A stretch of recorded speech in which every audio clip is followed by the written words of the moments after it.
So let me ask you a question. How do you build a massive, honest-to-goodness seaport in the middle of the high desert of Idaho? We're talking more than 400 miles from the Pacific Ocean.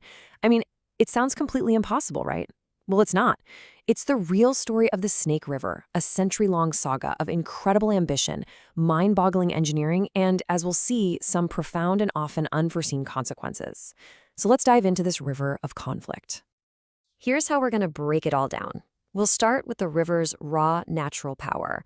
Then we'll get into the audacious dream to build that seaport and the incredible era of construction that followed. After that, we'll look at the unseen costs, how a single senator changed the whole conversation, and finally, where that leaves us today, on a river defined by compromise. Okay, first things first. To really get this story, you have to understand that the Snake River isn't just a line on a map. For thousands of years, it's been this dominant, shaping force of nature, a true lifeline carved out of an incredibly violent geological past. Take a look at this map from 1881. This shows you the lower Snake before we got our hands on it. It was a wild, powerful waterway full of treacherous rapids and dramatic waterfalls. It is a world away from the series of calm, placid lakes that you see there today. You know what's just incredible to wrap your head around here is the sheer time scale. We're talking 17 million years of lava flows literally building the foundation of this land. Then you have ice ages carving it up and catastrophic floods scouring it clean. And only in the last 10,000 years, just a blink of an eye, have humans shown up to live here, adapting to the river's rhythm. This place was ancient and powerful long before we ever tried to tame it. So you've got this ancient, powerful backdrop. And into that scene steps a new, uniquely American idea, the dream of connecting the vast agricultural wealth of the Inland Empire directly to the Pacific Ocean. Which brings us right back to that central, almost absurd question. How on earth do you pull that off? I mean, really think about it. The scale of the engineering challenge here was just, well, it was monumental. And this contrast just shows you everything. On the left, you've got this rugged Wild West construction camp from the 1880s. Now look at the right.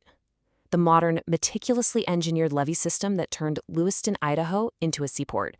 This is literally what that audacious dream looks like when you turn it into concrete and steel. This whole vision was really fueled by a powerful idea, and it's captured perfectly here by Teddy Roosevelt. This was the spirit of the progressive era. The belief was that rivers weren't just for looking at. They were resources to be fully harnessed for everything, for navigation, for electricity, for irrigation. Every drop had a job to do. Okay, so the dream is in place. Now let's get into the next phase, how they actually made it happen. This was the era of immense construction, the period that would forever, and I mean forever, alter the river. You know, historians have a name for this period, from about the 1930s to the 1970s. They call it the dam building era, and that's exactly what it was. This is when the federal government, mostly through the Army Corps of Engineers, went all in, building these enormous dams that completely reshaped the entire Pacific Northwest. Just to get a sense of the scale, look at this number, $33 million. In 1939, that was the entire federal budget for developing water resources in the West. But just 10 years later, that number had jumped sevenfold. An absolutely incredible amount of money and political will was pouring into projects just like this one. And here it is, the moment of triumph. That's Vice President Lyndon Johnson dedicating Ice Harbor Dam back in 1962. This was a huge deal. It was the first of 4 crucial dams on the lower Snake that would literally drown dangerous rapids, creating what they called a calm, slackwater highway for barges to travel on. But here's the thing about taming a river. It comes with consequences. And as those dams went up, a severe and, frankly, largely unforeseen environmental crisis started to unfold. It led to a profound and very painful reckoning. To get what went wrong, you really have to understand the incredible biology of a fish like a salmon. They're what's called anadromous. It means they have this unbelievable, instinct-driven life cycle. They're born in freshwater, they swim all the way to the ocean to grow up, and then they fight their way back, sometimes for thousands of miles, to the exact same patch of gravel where they were born. So a giant concrete wall isn't just an obstacle. For them, it's a full stop. It's an existential threat. You know, in the early days, people genuinely believed the impact on fish would be minimal. This was a really common thing you'd hear in the 1940s, that the fish could just pass right through the turbines of these massive dams and come out fine on the other side. But the reality Well, it was horrifyingly different. All that water spilling over the dams trapped atmospheric gases, supersaturating the water below. This gave the fish a condition kind of like the bends that divers get. It was called gas bubble disease, and the effects, as described here in 1972, were absolutely gruesome. And the data just tells a catastrophic story.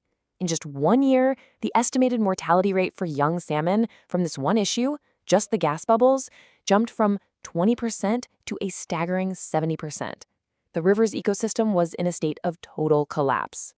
So this crisis kicks off a whole new wave of engineering. This diagram here shows a flip-lip spillway, which was one of many clever innovations designed by the Corps of Engineers to try and fix the problem. It's a classic human story, right? The very same ingenuity that was used to build the dams was now being turned to trying to save the fish from them. This environmental disaster completely changed the conversation. The whole debate shifted. It went from being a technical one about engineering to a much deeper philosophical one about our values. And a few key political figures really pushed that change forward. This slide just crystallizes that shift perfectly. See, back in the 1950s, the big fight was over who gets to build the dams. Was it going to be public utilities or private companies? But by the 1960s, a whole new environmental consciousness was taking hold, and people like Idaho's Senator Frank Church were starting to ask a much more fundamental question. Should we be building these dams at all? And Senator Church became a pivotal voice for this new perspective. He took a really bold stand. He proposed a 10-year moratorium, basically a timeout, on any new dam construction on the Snake. This move effectively slammed the brakes on projects like the proposed Austin Dam and forced a national conversation about the limits of development and the value of preservation. And that really leads us to where we are today, because the story of the Snake didn't end with a clear victory for one side or the other. It became, and it still is, a river of complex, difficult, ongoing compromise. On June 20th, 1975, the dream was finally fully realized. The stern-wheeler Portland steamed into Lewiston, Idaho, marking the official opening of that slackwater navigation channel. For the people who had worked for decades to make this happen, it was a moment of immense celebration. But you could not have a more perfect snapshot of the entire conflict than what happened on that single day. At the dedication ceremony, you have Senator Warren Magnuson declaring victory over the naysayers. But at the very same event, you have protesters carrying signs with a starkly different message. The Snake is dead. Two deeply held, completely opposing views of the exact same river at the exact same moment. At the end of the day, this story isn't over. Not by a long shot.